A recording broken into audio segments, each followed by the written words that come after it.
Good afternoon sa lahat ng mga dumalo sa forum ng ACT Davao Region kaugnay sa rationalization plan ng DepEd. No? Ako po si Antonio Tino, congressman ng ACT Teachers Party List. At isa sa mga ongoing na kampanya natin ang pagtutol sa rationalization plan ng DepEd, lalo na sa ngalan ng mga empleyado na matatamaan ito, no? Pinaglalaban natin ang security of tenure ng mga empleyado.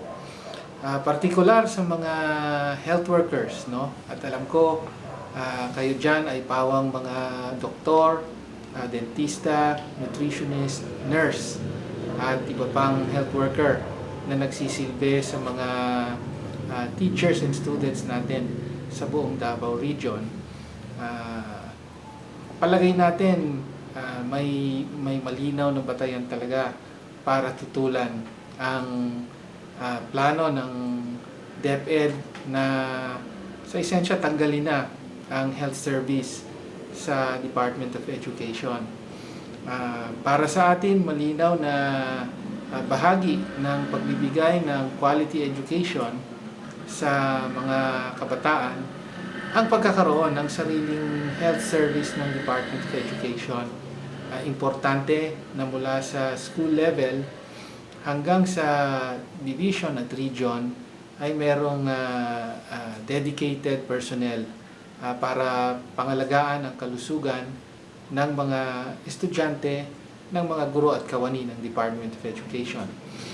Kaya po kami nakipag-ugnayan na dito sa Metro Manila. Kamakailan nakausap ko si Dr. Gino Querubin, ang presidente ng School Health and Nutrition Personnel Association of the Philippines at presidente rin ng DepEd Medical Society, no? At nag-usap kami at nagkasundo na susuportahan ng ACT Teachers ang legal na laban, no?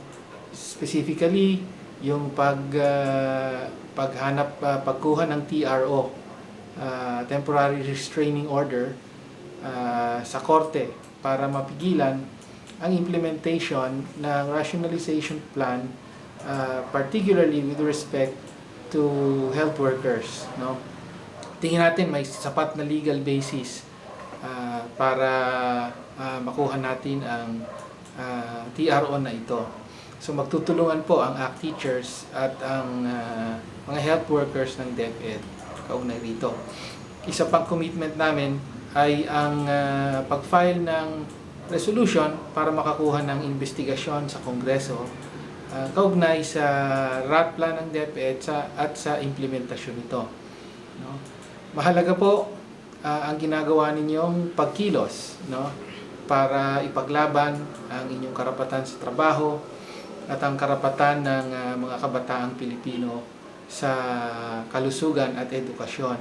Kaya makaasa po kayo sa aming suporta at ituloy po natin ang laban. Maraming salamat at magandang hapon po.